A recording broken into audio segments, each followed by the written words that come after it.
Hola y bienvenidos a su programa El Cliente. Hoy en el programa tendremos una importante entrevista en estudio con Gustavo de Vinatea, gerente general del Instituto de Ingeniero de Minas del Perú, con quien conversaremos de la minería ilegal, sus graves consecuencias y de la importancia de la minería en el Perú.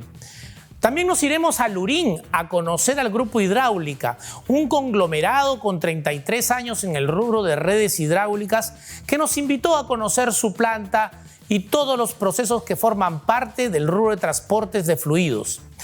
Y también nos iremos hasta la refinería La Pampilla, en donde Repsol inauguró la ampliación de las unidades de producción de gasolinas con menor contenido de azufre, lo que contribuye a tener una oferta de combustibles más limpios y amigables con el medio ambiente. Pero antes, hablemos de nuestro tema del día.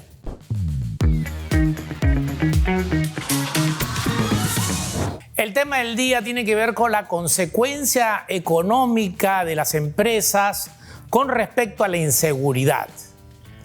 Hace unos días estuve con un empresario importante del sector de restaurantes y me comentó que habían parado con miras al 2025 la inauguración de varios locales que estaban destinados justamente en el Cono Norte. También pensaban incursionar en distritos donde hoy se les ha denominado en estado de emergencia y peligrosos.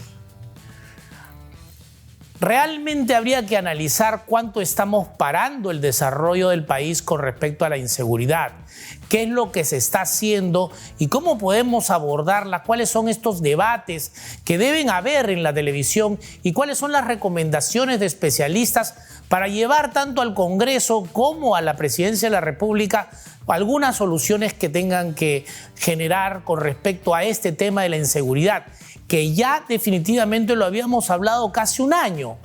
Recuerdo que aquí tuvimos al economista González Izquierdo y él nos hablaba en el 2023 que era uno de los pilares más complicados para poder crecer económicamente el tema de la inseguridad y que si no lo solucionábamos no íbamos a poder seguir creciendo como se debería crecer. Yo me pregunto, cuando uno mira que la ola va creciendo, ¿se queda realmente parado o hace algo para enfrentarla? Nosotros pareciéramos que tuviéramos definitivamente una inacción y nos quedamos parados. El tema de la inseguridad y el tema de lo que está ocurriendo ya definitivamente trasciende al tema del gobierno. Ya implica el tema de empresas privadas, ya implica la ciudadanía. En un reciente estudio de Ipsos, y miren lo peligroso, casi un 40% de padres de familia, así 40%, temen que sus hijos estudien en una universidad por el tema de seguridad. O sea, el hecho de que se va a transportar para ir a estudiar sus estudios superiores es su mayor preocupación. Su mayor preocupación no está en que sean profesionales, en que estudien, en buscar una buena institución, sino el tema de la seguridad. Con lo cual, universidades que quedan muy lejos de sus domicilios también les preocupa. O sea, ya no estamos eligiendo la universidad por ser mejor, por tener mayor calidad, por tener mejores profesores. Estamos eligiendo la universidad más cercana por el tema de la inseguridad, aunque no sea necesariamente la mejor. ¿Cuánto está repercutiendo económicamente y en la vida social de las personas? Por eso digo que el tema de la inseguridad es algo que la ola ha venido y nos ha revolcado. Y nos ha revolcado mal y no nos hemos podido parar aún. Esto implica que organizaciones como CONFIEP, como las cámaras de comercio, ya también discutan este tema porque definitivamente, así como este empresario que ha detenido la inversión en estas zonas importantes, hay muchos empresarios que ya no quieren definitivamente crecer en zonas que actualmente en el Perú están consideradas como inseguras. Ahora, ¿qué pasa con las pequeñas empresas, con las medianas empresas, con las pymes, con estos temas de extorsión? El gobierno definitivamente ha rebalsado y ahora dice que el ejército se encargue. Casi es como como quién nos libra, habrá que llamar al Chapulín Colorado. Pero definitivamente creo que esto no parte solo del gobierno. Necesitamos el empresariado, las instituciones, debatir este tema, los medios de comunicación, para generar planteamientos y definitivamente parar este tema de inseguridad, que es lo único que nos está parando el crecimiento. Tenemos hoy precios de los minerales muy elevados, tenemos hoy una agroindustria que está exportando como nunca y que somos el orgullo de América Latina. Tenemos inversiones mineras que están definitivamente, proyectos que se están destrabando. Tenemos el puerto de Chancay que va a dinamizar la economía. Tenemos todos los elementos para poder el 2025 crecer. Pero si no abordamos este pilar que Jorge González Izquierdos comentaba en el 2023, que es de la inseguridad, estamos poniendo freno de mano a nuestra economía y tratando de acelerar a pesar que el auto tiene freno de mano. Ustedes saben que el cliente tiene una debilidad por visitar plantas y conocer ese otro lado de las diversas industrias que mueven el país. Y en esta ocasión nos fuimos a conocer el trabajo que realiza el Grupo Hidráulica, con 33 años en el mercado. Franco Guasotti, su gerente general, compartió con nosotros sus planes de expansión y su crecimiento internacional. Aquí la nota.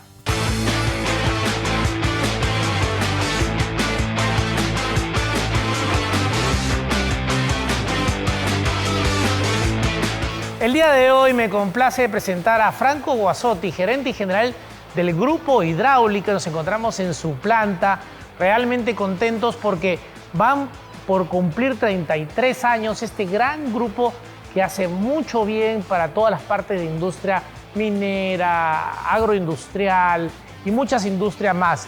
Bienvenidos al cliente, Franco. Mucho gusto, Marco Antonio. Bienvenido también acá a nuestra sede de Premium Plus. Interesante realmente, y vamos a recorrer toda la planta.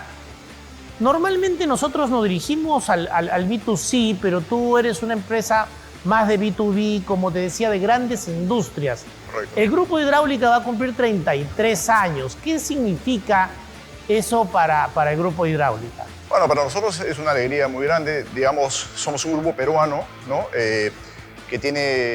que tiene un manejo de diferentes sectores de la economía, ¿no? Estamos en la minería, en el agro, como tú mencionabas, en la pesca, construcción, saneamiento. El recurso hídrico tan importante en el país. Acá vemos unas tuberías impresionantes que están cargando en los camiones. Tan importante. Tiene que ver con la minería responsable, con el cuidado del agua, que hoy a nivel mundial se habla. Nosotros somos un país privilegiado con respecto al agua.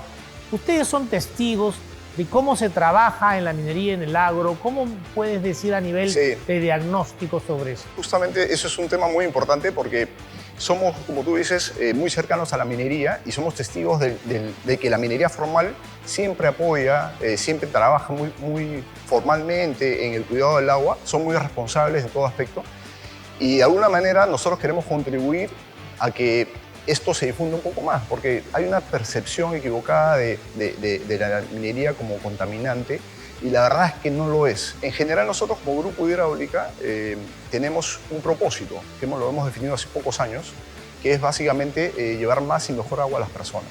¿Y esto qué significa? Significa que en diferentes industrias, la minera por ejemplo, hablamos de llevar mejor agua desde el punto de vista que ayudamos a que no contaminen, ¿no? Toda la parte de tecnología ha ido creciendo, ¿no? Vemos unas tuberías enrolladas. Antes se hablaban de estas tuberías de alguna forma como que rígidas, que no eran flexibles. ¿Cómo la tecnología permite definitivamente, o cómo toda la parte de tecnología de ustedes que han utilizado permite llevar esta agua a mejores sitios y con mejor calidad? Este tipo de tuberías, que es una tubería de HDPE, que es polietileno de alta densidad, ha crecido mucho a nivel mundial. Tiene un crecimiento de 3 a 4% anual en todo el mundo y es una tendencia muy importante donde muchas industrias están tomando este material por tener muchas más bondades. En general, muchas industrias están migrando al HDP y es por eso que nosotros el 2021 decidimos montar la fábrica. El Grupo Hidráulica no solamente está en Perú, está en otros países más. ¿Cuáles países son los que están? Sí, nosotros iniciamos el proceso de internalización aproximadamente el 2021 y nuestra primera operación fue Bolivia, la abrimos en el 2022. Luego, en 2023 hemos abierto México y Chile a final de año. Y el pronóstico es que el próximo año estemos abriendo 2 sedes en Estados Unidos. ¿Cómo está el recurso en el Perú del agua? Tenemos agua para rato, para muchas generaciones. Eso no me lo respondas ahora. Visitamos tu planta y me cuentas. Vamos, ¿Te parece? Vamos.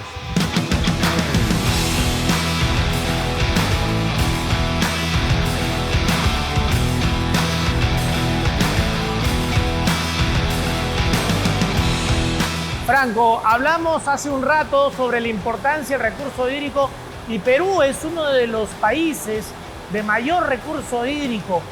¿Por qué no podemos tener más agua en el Perú? ¿Nos falta infraestructura, decisión? ¿Qué ocurre en la parte de saneamiento? Cuéntanos un poquito. Yo creo que en los últimos años ha habido un impulso mucho mayor de proyectos en agua y saneamiento. En Lima, por ejemplo, ahorita hay un proyecto muy importante que es el proyecto Rinconada, que es un proyecto casi de 5 o 6 años, donde hemos participado como proveedores también, y que va a lograr por fin tener agua para esta parte de Lima, que es el sur chico de Lima, ¿no? Pero en general falta, como tú dices, un poco de infraestructura, falta eficiencia en la descentralización de estos proyectos, donde las EPS puedan accionar mejor y que el gobierno tenga un rol más eficiente en estos proyectos. De acuerdo. Sobre todo hay más decisión e inversión. Por eso que también es importante mirar un poco estos roles, sobre todo también en provincias, ¿no? A veces miramos Lima, donde todavía hay una escasez de agua en muchas zonas y donde el agua tal vez sea la más cara del Perú. Pero tú tienes esta fábrica en la que estamos, donde hay tuberías, donde hay manera cómo llegar a estos cerros con el recurso hídrico. ¿Es así? Sí, correcto, es totalmente cierto. Y no solamente con tuberías de polietileno, que son las que fabricamos acá. En los cerros que has comentado, por ejemplo, hay mucha presión de agua por las pendientes. Ahí necesitas hierro dúctil, por ejemplo. Pero en general hay suministro para todos los proyectos. Hay empresas como nosotros y otras más que estamos prestas a poder suministrar. El tema es la ejecución de los proyectos. La agroindustria ha crecido muchísimo. Hay unos pasos agigantados. La verdad es un orgullo de todo el trabajo que se ha hecho agroindustrial y el agua es muy importante. ¿Cómo miras este crecimiento agroindustrial donde se pueda dotar de más agua a toda la costa? Nos estamos viendo un facilitador de proyectos. Somos un referente a nivel mundial en el tema agrícola, ¿no? Y ahí donde nosotros queremos participar más, siguiendo nuestro propósito, es que hacer que el riego tecnificado se comience a masificar para que maximicemos el uso del agua responsablemente y que no haya mucho riego artesanal donde se pierde mucha agua. Ahora, Franco, estamos en toda la parte hídrica, pero me hablabas que tenías otras unidades de negocio. Sí. ¿Cuáles son esas unidades de negocio? Bueno, nosotros dentro del grupo Hidráulica tenemos la unidad de minería, la de saneamiento, agua y saneamiento, agro, la unidad de industria y todo lo que es el canal de distribución ferretera. De hecho, tenemos la válvula más vendida en el mercado peruano ferretero, es nuestra, pero como grupo corporativo tenemos 5 empresas. Aparte del grupo Hidráulica está Premium Plus, que es la fábrica donde estamos ahora, está Fusion Center, que es un taller especializado en todo lo que son máquinas y herramientas para termofusionar y unir las tuberías. Tenemos el Instituto Técnico y Grupo Hidráulica Inversiones, que es una empresa que maneja los proyectos y es la holding propietaria de las empresas fuera del Perú. Interesante, o sea, ustedes se han integrado para atrás y también para adelante. O sea, mañana van a hacer sus proyectos de construcción. Esa es una novedad que tenemos para fin de año, que esperemos se realice pronto, pero vamos a tener una 6ª empresa dedicada al nicho del mercado minero principalmente. Muy interesante y los felicito por el avance. ¿Te parece si seguimos recorriendo la planta? Te ofrezco ir a Fusion Center para que veamos cómo se unen las tuberías. Perfecto, vamos.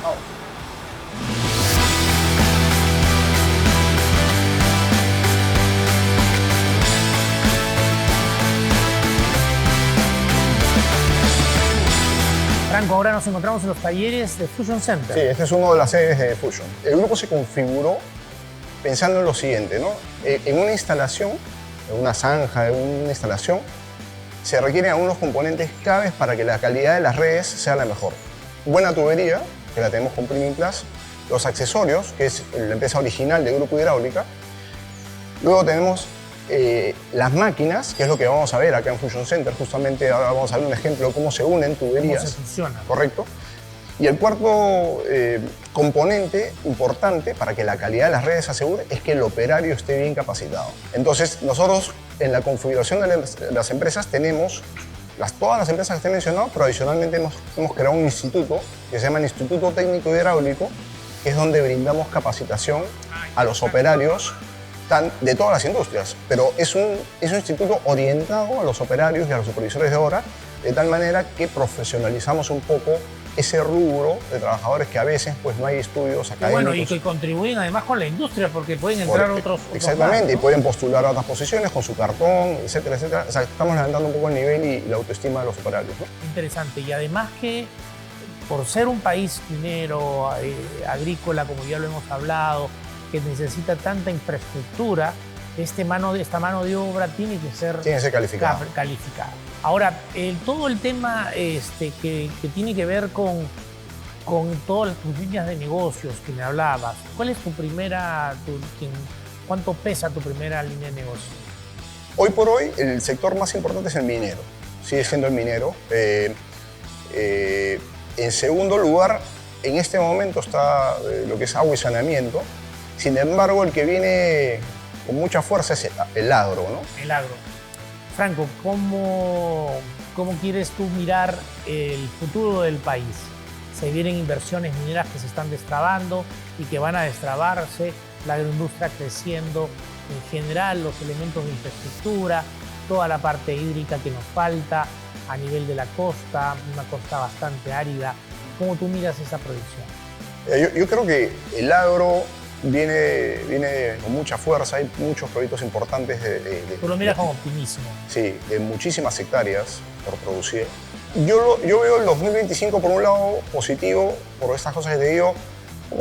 Lo malo del 2025 puede ser que es un año preelectoral, ¿no? Entonces, tenemos el problema de seguridad también. Sí, el problema de seguridad. Pero los peruanos nos caracterizamos por seguir luchando el día a día a pesar de todo. A pesar de. Sí, a pesar de todo y contra todo. Bueno, Franco, muchísimas gracias por tenerte acá en El Cliente. Listo, y espero gustazo. tenerte una próxima Gracias oportunidad. por venir a todo tu equipo también. Muchas gracias.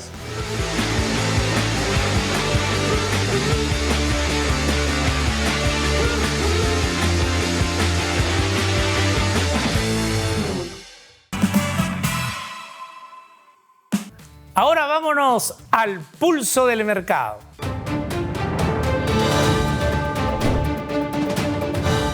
El día de hoy tenemos un estudio de opinión pública electoral, pero más que hablar sobre lo que va a pasar en el tema electoral, es un poco la actitud de cómo vamos a enfrentar o cómo tenemos la mirada toda la ciudadanía a la política peruana, a lo que ocurre en sí.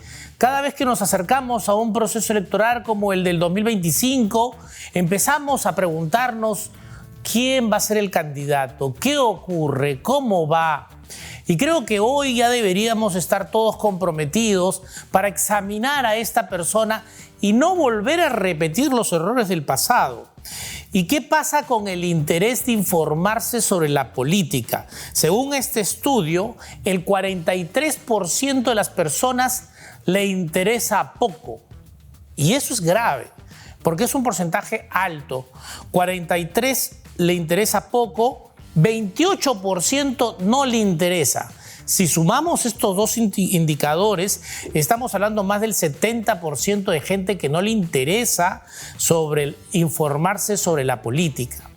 Y al no informarse sobre la política, lo que ocurre es que voto por el que me pareció mejor, por el más simpático, por el más chistoso, por otros factores que no sea definitivamente la experiencia y haber investigado de fondo quién está detrás, cuál es la agrupación política, etc. Y esto ocurre lamentablemente en todos los sectores del país según este estudio. En Lima y Callao le interesa poco, 42%, pero en el sur del país, en donde ha habido mucho más problemas con respecto a medidas políticas, le interesa poco, 47, casi 50%. Entonces también deberíamos analizar que nosotros somos responsables de los gobernantes que tenemos y de lo que votamos. Por ejemplo, ¿cómo es nuestra posición política? ¿Con cuál posición política se identifica más? Y ahí realmente la culpa la tienen todos los políticos y los partidos políticos que tampoco han difundido de alguna forma sus propuestas. 34% no se identifica, hay un 27% que se identifica más con la derecha, un 21% que se identifica con el centro y un 13% que se identifica más con la izquierda. Hoy tenemos un gobierno de izquierda. Sin embargo, ahora hay un 13% seguramente por un descontento. Vamos a ver qué pasa en las próximas elecciones. Y los criterios que utiliza la gente para decidir su voto es: yo decido mi voto evaluando el candidato y la agrupación política en su conjunto, 65%, pero esto me parece que es un porcentaje alto solo declarativo. La pregunta es cuánto realmente identificamos y evaluamos y vemos que es una persona honesta, etcétera. ¿Cuál es la prioridad del gobierno, por ejemplo, en esta pregunta? ¿Cuál debería ser la prioridad del gobierno y que debe tener un próximo presidente de la República? Mejorar la economía y el empleo, combatir la corrupción y mejorar la seguridad y reducir la criminalidad. La seguridad y la criminalidad, fue una encuesta en agosto, ha subido ya, según algunos indicios, en el segundo lugar, que está por encima hasta en muchos casos de la economía. ¿Qué estamos haciendo por el tema de la seguridad? Realmente ya lo comentamos en el tema del día. Ahora bien, atributos del próximo presidente, casi como ubicar una aguja en un pajar. Honesto, que diga la verdad y que no miente en un 39%. Qué difícil va a ser la próxima elección conseguir un presidente de estas características. No tener denuncias y antecedentes policiales ni judiciales y no haber cometido delitos en un 39%. Ojalá esto se mantenga y no pongamos candidatos. Y ahí el Jurado Nacional de Elecciones debería mirar estas encuestas para no aceptar candidatos con antecedentes o denuncias judiciales o haber cometido delitos. Transparencia y que rinda cuenta a los peruanos en un 35%. Esos son los 3 niveles y los 3 criterios. Después le sigue experiencia, tener experiencia política y gestión. Miren lo interesante de estas cifras. La gente hoy por hoy está tan harta de la deshonestidad, de la mentira, de tener candidatos con denuncias, que prefiere 1000 veces eso a la experiencia de quién te va a mandar, quién te va a gobernar. Esto quiere decir que la gente está hastiada de tener personas que nos dirijan con problemas definitivamente de honestidad. Y esto sí es importante e interesante. Por supuesto, cuando vemos la descomposición en segmentos y en edades, hay un cambio distinto. ¿Cuál es el nivel de confianza? Y con esto terminamos. ¿Cuál es el nivel de confianza? Hay muchos más datos en este estudio de Datum, interesante. Nivel de confianza y transparencia de los organismos electorales, los que van a de alguna manera a cuidar nuestros votos.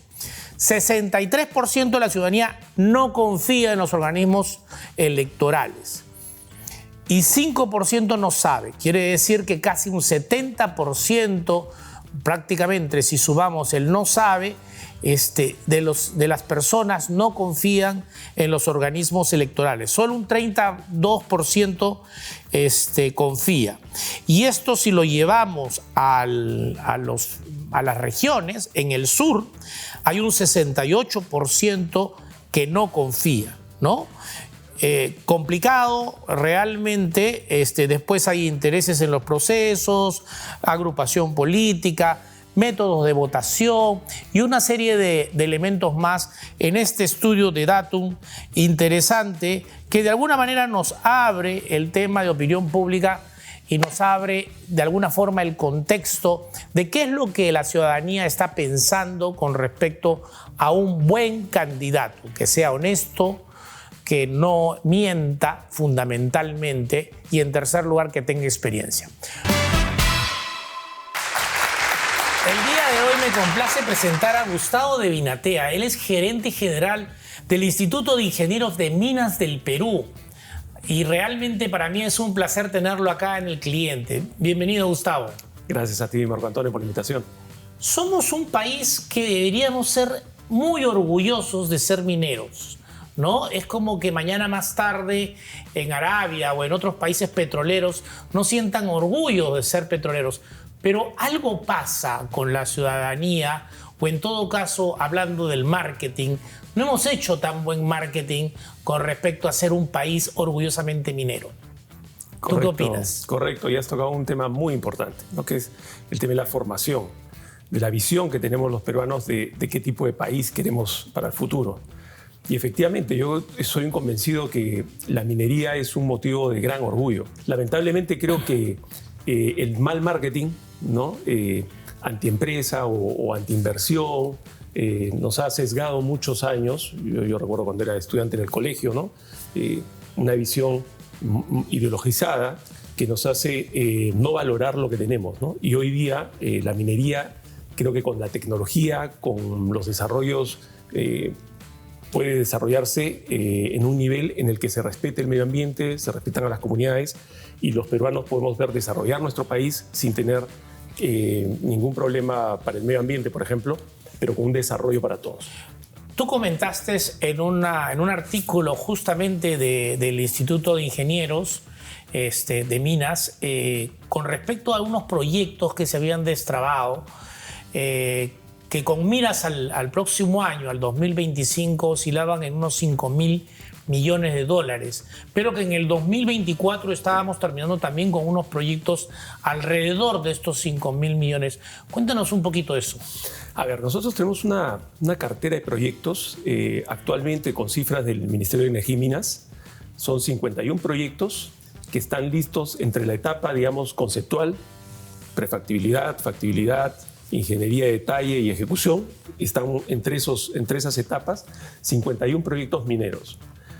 Eso representa una inversión más o menos de 54.000 millones de dólares, más de 54.000 millones de dólares. Y estos proyectos deberían ver la luz pronto, ¿no? Es decir, es la cartera de proyectos que tenemos.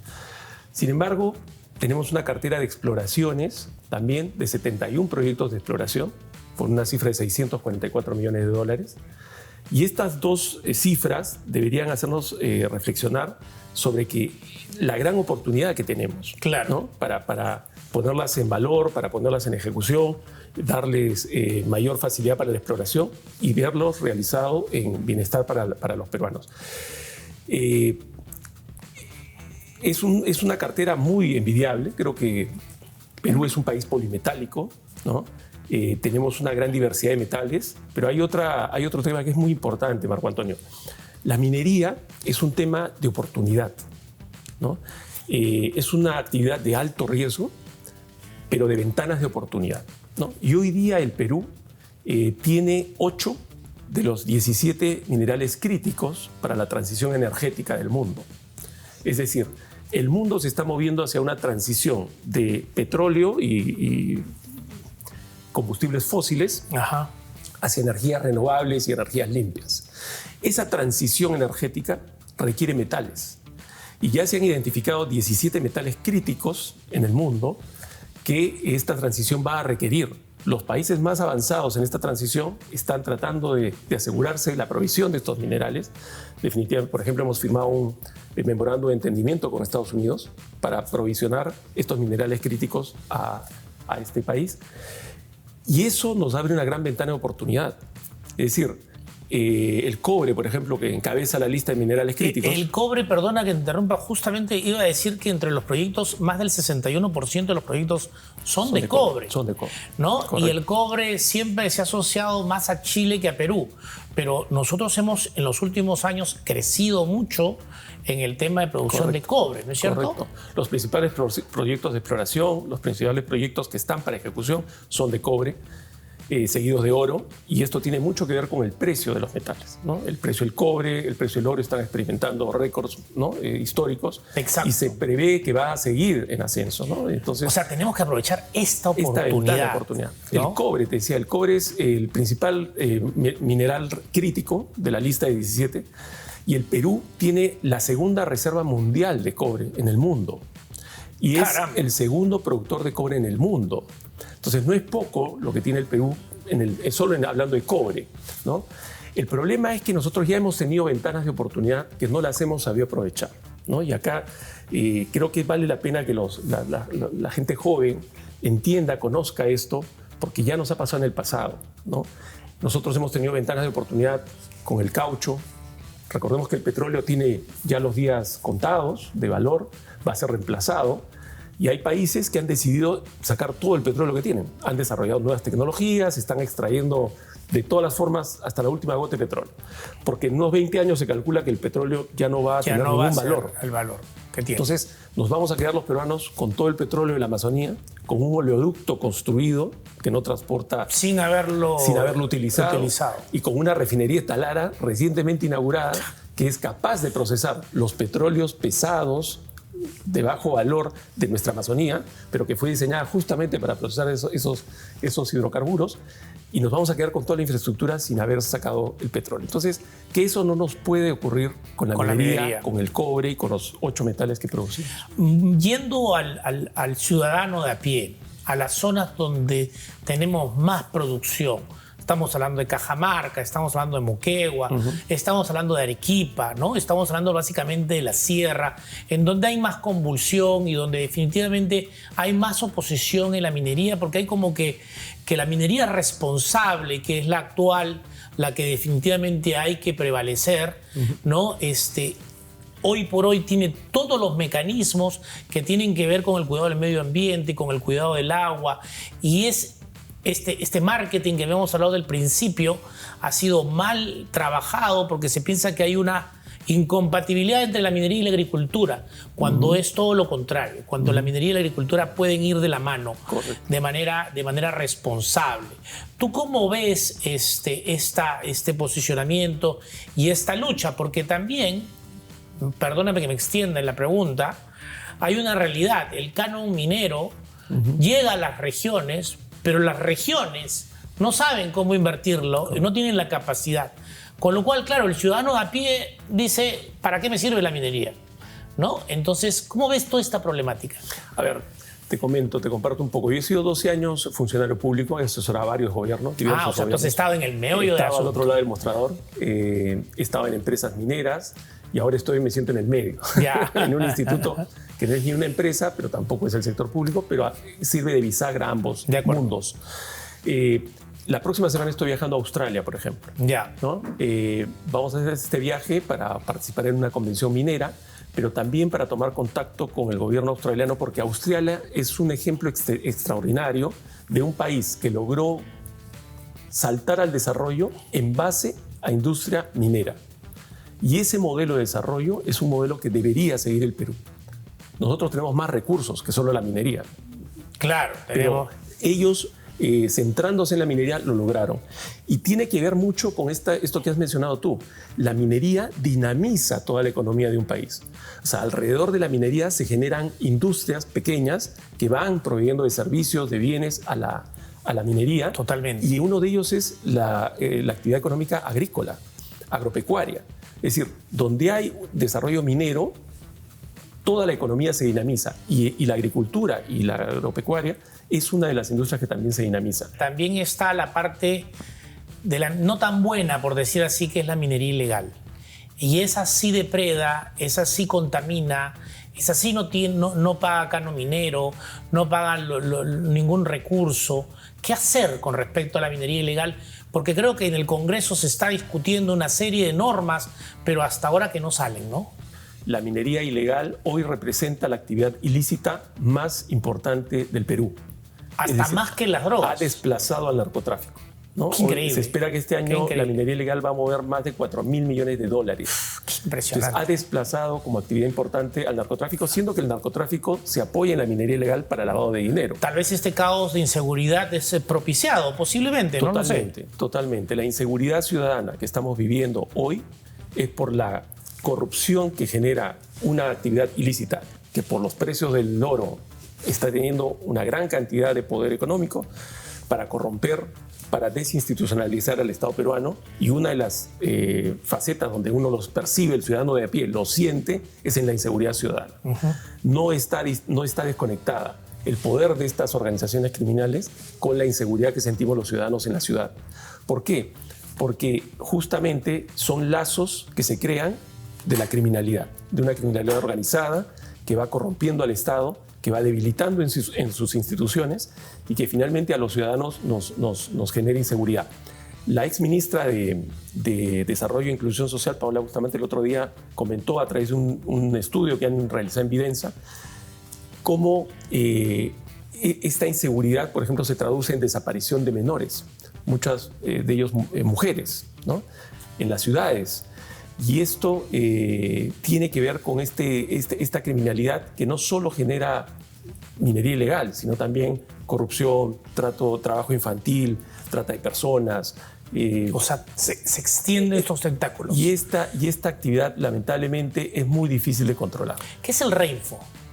A ver, este registro, el REINFO, ¿no? Es un registro de formalización minera creado con una intención de darle facilidades al pequeño, al artesanal, ¿no? Para que se formalice, ¿no?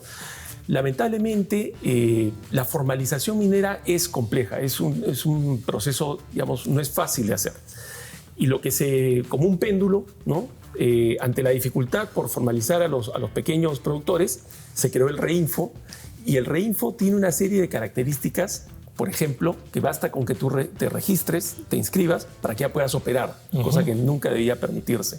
Entonces, muchas empresas, hoy día el REINFO tiene 86.000 inscritos, 86.000. Caramba. Desde el 2012, más o menos, en que se crea la primera norma de formalización, se han inscrito, se han regularizado 2.000, un poco más de 2.000 personas productoras. Entonces, te das cuenta que hay una diferencia de 84.000 registros que aparentemente no tienen intenciones de formalizarse, pero el REINFO es un vehículo que te permite impunidad, ¿no? ¿Por qué? Porque mientras tú estás en el REINFO, puedes operar, y si es observado, por ejemplo, soy minero en Madre de Dios, un área natural protegida, es decir, soy ilegal por donde me mires. Por donde sea, no hay sí, forma claro, de que yo me claro. Pero estoy registrado. Pero estoy registrado, tengo mi REINFO. Claro, tengo no mi me REINFO. pueden investigar, no me pueden sancionar, no me pueden procesar penalmente. Y eso lo ha hecho el Congreso. Lamentablemente no solo lo hicieron, creo yo que no con esa mala intención, pero digamos, ha sido capturado por esta criminalidad y está siendo utilizado de esta forma. Lo que no debemos permitir los peruanos es que se siga prorrogando el REINFO. El REINFO termina a fin de este año y ahí debe terminar. De acuerdo. No se debe prorrogar por más Y tiempo. tenemos que generar, desde el punto de vista de leyes y gobiernos, realmente una conversión a esta minería ilegal que, como su palabra lo indica, es ilegal, por lo tanto no hay que ser tan condescendientes, ¿no? Necesitamos esta otra minería de primer mundo que no contamina, que produce, que genera inversión, que genera empleo, que genera que todos los proveedores alrededor pueda dinamizarse la economía. Es definitivamente el Perú un país en la que todos deberíamos estar orgullosos de ser mineros. Gustavo, muchísimas gracias por tenerte acá en El Cliente. Encantado. Gracias a ti, Y Marco Antonio. espero tener una próxima oportunidad. Claro que sí, con el mayor gusto. Bueno, muchas gracias. Hoy nos encontramos en un propósito común y transformando nuestro país junto a la Escuela de Posgrado de la UTP. Una propuesta de valor clara del Grupo Intercorp para construir juntos el país que deseamos, en el que queremos que nuestras metas y sueños se hagan realidad. ¿Y tú te atreves a soñar y crear tu futuro junto con la UTP? Este segmento llegó gracias a Escuela de Posgrado de la UTP. Hace unos días nos trasladamos hasta Ventanilla, concretamente la refinería La Pampilla de Repsol, para la inauguración de la ampliación de unidades de producción de gasolinas RLP 53, que permitirán fortalecer la producción de combustibles limpios y bajos en azufre, pero sobre todo reducir la dependencia de importaciones y asegurar un abastecimiento para el mercado local. La nota a continuación.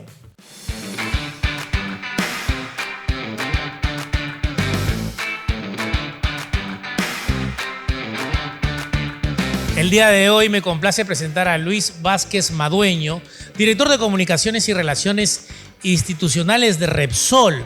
Y estamos en la gran refinería La Pampilla, realmente una refinería orgullo del país.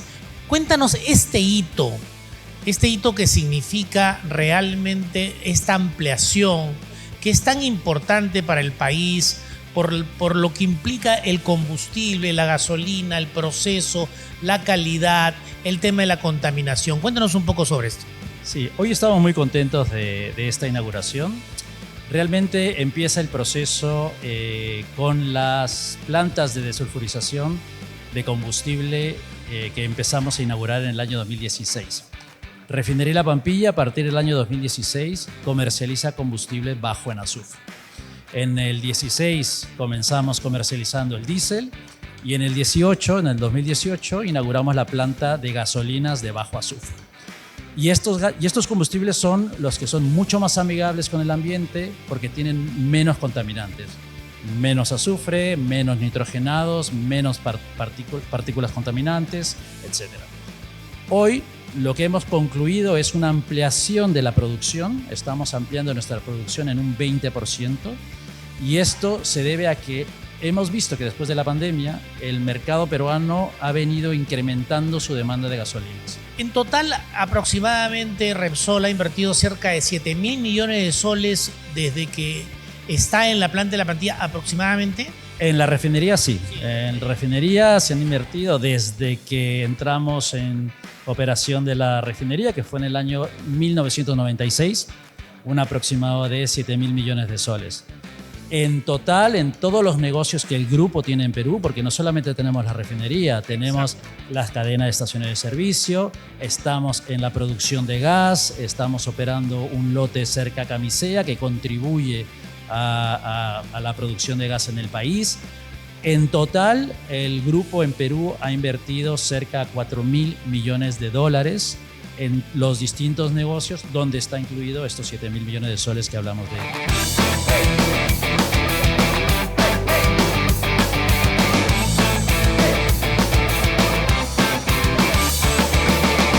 Hablando de las emisiones y la huella de carbono y todo el tema de sostenibilidad que tú también diriges con respecto a la empresa, ¿cómo ves el futuro básicamente de energía? La reducción de emisiones y llegar al objetivo de ser neutrales en carbono no es sencilla. O sea, es un reto, primero, que tiene que tener una mirada global, mundial, porque no se puede acotar a un país, sino es una colaboración en conjunta.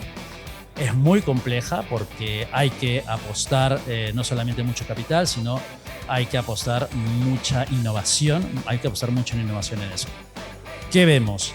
Primero que aquí vemos que todas las tecnologías van a tener una participación y son necesarias. No hay una receta mágica, o sea, no es que solamente la energía solar va a resolver el problema, o la energía eólica va a resolver el problema, o la nuclear va a resolver el problema. Aquí todas las energías tienen que trabajar en conjunto porque el reto es sumamente grande, ¿no? En Europa, nosotros en Repsol ya estamos comercializando SAF, que es el combustible de aviación sostenible, que proviene de materia orgánica, ya no proviene de petróleo crudo, sino de materia orgánica. Entonces hay todo un proceso que no es fácil de implementar, pero es un proceso que también ayuda a disminuir esas emisiones. Entonces hay que echar mano como país de los recursos que tenemos, pero también darle oportunidad a todas las tecnologías. Y ese es un poco el sentir que tenemos nosotros en cuanto a la transición energética. La ampliación coadyuva a garantizar el abastecimiento de combustibles de calidad de manera segura en el país y se reduce la exposición a importar gasolina.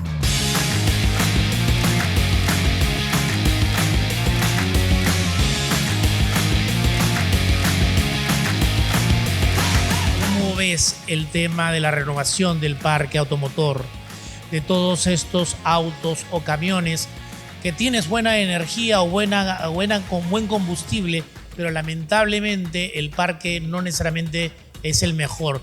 ¿Tú qué recomendarías al gobierno o a las instituciones justamente para ir a favor del medio ambiente?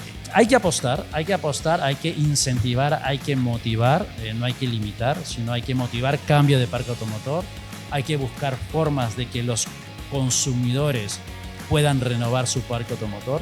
Ya el solo hecho que renueves un auto de más de 20 años con un auto nuevo, así sea de combustión interna, y que empiece a usar combustibles Euro 5, por ejemplo, los combustibles limpios que estamos ya produciendo en Pampilla, pues ya es una ganancia rápida en cuanto a temas de efecto de emisiones. Entonces hay que hacer el ordenamiento del transporte público, es otra de las soluciones.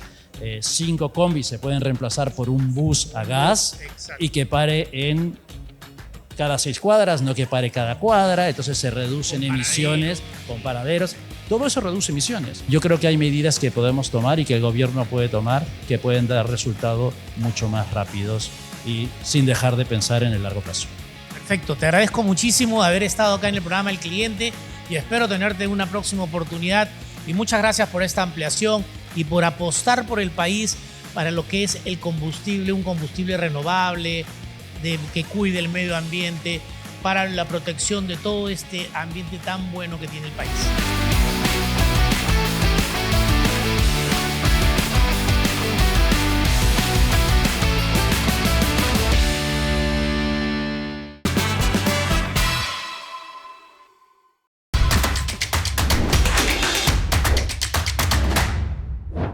Y ahora vamos a conocer las noticias y movidas del mundo empresarial. Juicy Lucy anuncia ambicioso plan de expansión para este 2025. La cadena de hamburguesas premium con 11 años en el Perú tiene como objetivo abrir 2 nuevos locales para el próximo año, alcanzando así 10 establecimientos en total. Inauguran centro de empleo en Chancay para impulsar oportunidades laborales del megapuerto. Este centro ofrecerá servicios gratuitos como bolsa de trabajo, orientación vocacional y asesoría para emprendimiento, beneficiando a la población local. Esta iniciativa busca aprovechar el empleo generado por una de las mayores obras de infraestructura en la región Lima. Promart acelera su expansión en Ecuador. Como parte de su estrategia de crecimiento, la empresa peruana planea inaugurar su segunda tienda en diciembre, con una inversión de $32 millones. Además, según el gerente general de Promart Home Center Ecuador, Jorge Sanz, la empresa tiene el objetivo de abrir 25 tiendas en los próximos 10 años. Proinversión evalúa la construcción de 5 teleféricos en beneficio del turismo. Esta iniciativa beneficiaría a 2.5 millones de turistas e impulsaría la economía y el comercio en Cusco, Apurímac, Puno, Moquegua y Ancash. El teleférico del Parque Arqueológico Choquequirao, con una inversión estimada de $220 millones, es el proyecto con más avance. Vámonos a un corte y ya regresamos aquí en El Cliente.